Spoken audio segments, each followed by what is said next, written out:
Nós estamos aqui com a doutora Sandra, ela é veterinária e uma das fundadoras da ASEAMA, Associação dos Amigos dos Animais. Sandra, conta pra gente qual é a proposta da ASEAMA. A SEAMA é uma instituição espírita kardecista com o objetivo de aprofundar a compreensão que nós temos do Evangelho de Jesus a partir dos conhecimentos que nos traz a doutrina espírita. Visto a doutrina espírita como consolador prometido ser, em verdade, o cristianismo primitivo, em sua vivência, com a compreensão da lógica trazida pelas lições incríveis que é a doutrina, a ASEAMA vem trazendo, eu digo sempre que trazendo a doutrina espírita para o espírita, porque o conhecimento sobre a alma dos animais, ele está todo dentro da doutrina espírita. Quando nós começamos a estudar a espiritualidade dos animais, nós pensamos que nós vamos estudar a alma dos animais, mas conforme nós vamos aprofundando o conhecimento, nós descobrimos que nós estamos estudando, enfim, o espírito em todas as suas fases de evolução. E isto é uma virada de página, uma virada de chave, um divisor de águas, quando nós compreendemos, a partir da doutrina espírita, a magnitude da criação divina, a sublimação do processo de evolução. Então, o que é a SEAMA? A SEAMA, na verdade, é uma instituição espírita. Hoje, a SEAMA é uma Federação Espírita de Amor aos Animais, que traz essa estruturação, essa compreensão da evolução em suma e do Evangelho de Jesus dentro da doutrina espírita mesmo. E além da ASEAMA que funciona aqui neste prédio, vocês têm uma outra frente de atuação, que é o santuário. Fala um pouquinho do santuário também. Nós temos um santuário em Atibaia com cerca de 200 animais, que é o braço solidário da ASEAMA, Assim como os centros espíritas mais convencionais, alguns têm asilos, alguns têm trabalhos efetivos com crianças, orfanatos, a ASEAMA tem um orfanato de animais, basicamente.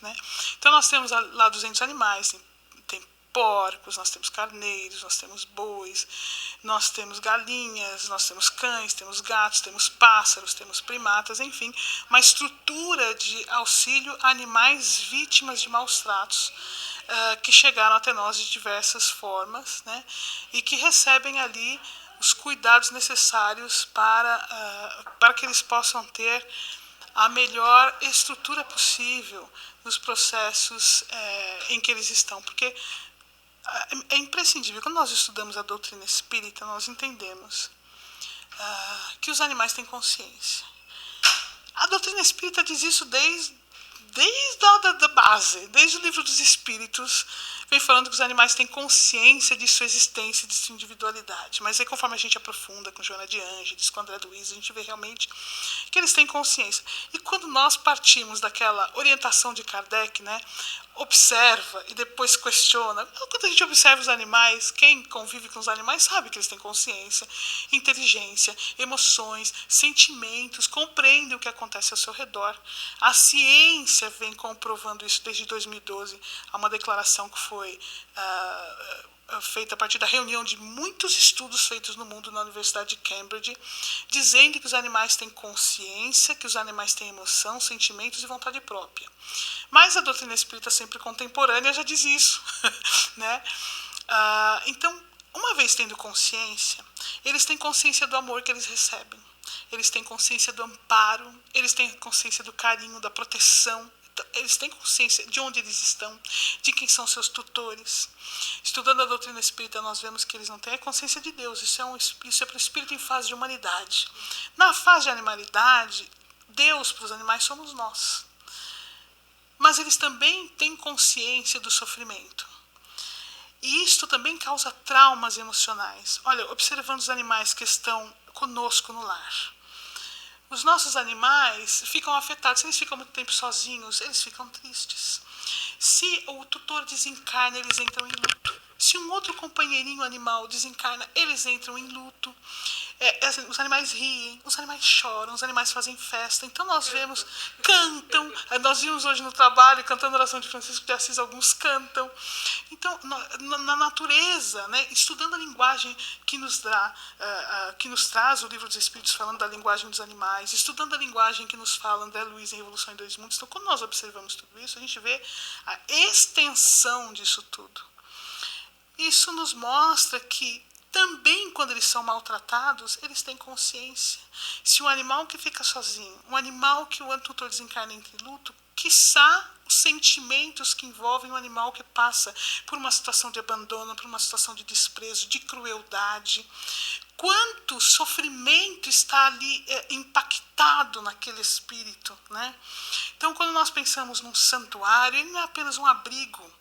Ele é um lugar em que esses traumas devem ser diluídos a partir dos cuidados efetuados, dos tratamentos espirituais, dos tratadores. Os nossos tratadores recebem um treinamento, uma palestra. Nem sempre é fácil você conseguir trazer essa consciência, mas eles vão entendendo na convivência com os animais. Eu tenho um funcionário que fala assim, olha, vir trabalhar aqui no santuário foi uma virada de chave, porque conforme eu vou cuidando dos porcos, dos carneiros, eu fiquei surpreendido quanto eles têm de sentimentos, quanto eles têm de inteligência, né? Então, o santuário, na verdade, é um grande hospital de tratamento das emoções, dos traumas, não só dos processos físicos causados por essas situações, porque nós vamos ter animais paralíticos, nós vamos ter animais sem asa e assim por diante, mas particularmente dos processos emocionais causados por essas situações. Então, isto é o santuário, a SEAMA. Se nós pudéssemos, nós receberíamos muitos animais.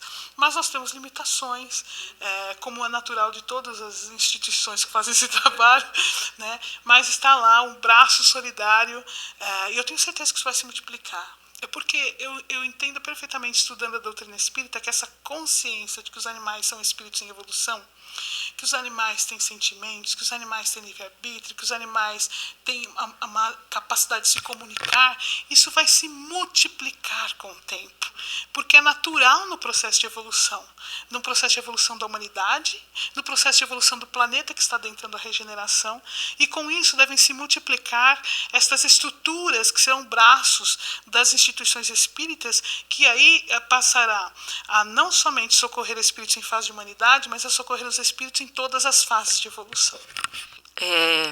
Eu acho que nós estamos começando a ver, né, nos seres humanos uma mudança de mentalidade. Nessa última tragédia que a gente viu no Rio Grande do Sul, eu vi uma coisa que não me lembro de ter visto antes, da preocupação de resgate de animais e conscientização. Você acha que a gente está caminhando nesse sentido? Eu acho que sim, eu acho que é um processo natural para a regeneração, porque é uma consciência essencial que é da humanidade em relação aos animais. Hoje, nós ainda dividimos em nossa mente, ainda muito ligada à vida material, embora a gente tenha adentrado a era do espírito, que é uma era em que a nossa consciência se modifica para vivenciar muito mais a vida do espírito, sua trajetória de evolução, do que simplesmente a vida da matéria. Nós ainda estamos numa transição para este processo, né? Então nós ainda dividimos muitos reinos, né? Reino mineral, reino vegetal, reino animal, reino nominal. No entanto, sob a ótica espiritual, né, sob o olhar da doutrina espírita, nós estamos apenas falando de fases evolutivas, onde diferentes consciências vão se formando e se somando para que nós cheguemos não na fase humana, mas na fase de arcanjo, né? Então, isso naturalmente deve se modificar para um planeta de regeneração, onde nós passamos a olhar os animais, conforme, por exemplo, nos fala Emmanuel, André Luiz, Joana de Ângeles, como nossos irmãos de jornada, como espíritos que caminham conosco. Tem uma frase do mestre, nosso mestre Jesus, né, que é um arcanjo, governador do planeta, conforme nos conta, por exemplo, Emmanuel no livro A Caminho da Luz, que é uma frase que deve nos servir como uma diretriz em relação aos animais. O mestre nos disse: eu não vim para ser servido, mas para servir. Então nós estamos vendo aí um espírito em fase de arcanjo que encarna na Terra, porque ele não reencarnou, ele encarnou, né, na Terra, o nosso governador com o intuito de servir aos nossos processos de evolução. E esta é uma mudança essencial para o planeta, que nós entendamos que os animais não estão aqui para nos servir, que são espíritos em evolução e que nós temos um dever de auxiliá-los no processo de evolução. Então, eu acho que essa consciência vem mudando. Eu torço para que ela mude mais rápido, para que os animais não passem por tanto sofrimento, por tanta crueldade quanto acontece hoje no planeta. Nós ainda dividimos psicologicamente, é uma egrégora humana, no inconsciente coletivo, os animais que são pets, ou seja, aqueles animais que nós vamos, que estão conosco no lar, que a gente vai brincar, vai levar no veterinário, que dormem com a gente, né? E os animais que são animais para comer, para explorar. Mas, enfim, quando nós olhamos sob a ótica espiritual, são todos espíritos em evolução, com consciência, com inteligência e tudo mais. E dessa forma, não existe o animal pet, o animal para exploração, existem os nossos irmãos animais. Nós torcemos muito conforme a gente vai se apegando aos animais, conforme a gente convive com eles. Ai, tomara realmente que ele tenha alma, tomara que ele volte, que ele reencarne, né? Tomara que ele tenha consciência. Estudando a doutrina espírita, nós realmente descobrimos que são espíritos em evolução, reencarnam, desencarnam, permanecem algum tempo no plano espiritual, conforme nos conta, por exemplo, André Luiz, no livro Evolução em Dois Mundos. Isso pode levar até anos, a gente vê aqui pelos trabalhos que a gente realiza. Eles evoluem nos dois planos de vida. Mas não é que os animais que estão conosco têm alma. São almas, na verdade. Todos os animais são almas. Todos eles têm consciência. Todos têm inteligência. Eu digo que nosso sonho, que é um sonho que vai se realizar, porque eu digo, é um sonho por quê? Porque ele não é uma realidade atual. Então nós plasmamos mentalmente em sonho aquilo que será o futuro. Não haverá mais esta divisão. Serão os nossos irmãos animais, estarão conosco na nossa jornada de evolução, e nós temos deveres para com eles, conforme nos conta André Luiz, por exemplo, no capítulo 4 do livro Missionários da Luz. Nós temos o dever de amparar aqueles que vêm antes de nós na evolução. Então essa consciência vem se modificando. Ela é uma consciência que atinge diretamente o paradigma da maneira como nós nos alimentamos, a cultura que nós temos daquilo que vem ao prato, né? É uma cultura, é um paradigma que a gente não questiona, a gente herda, né?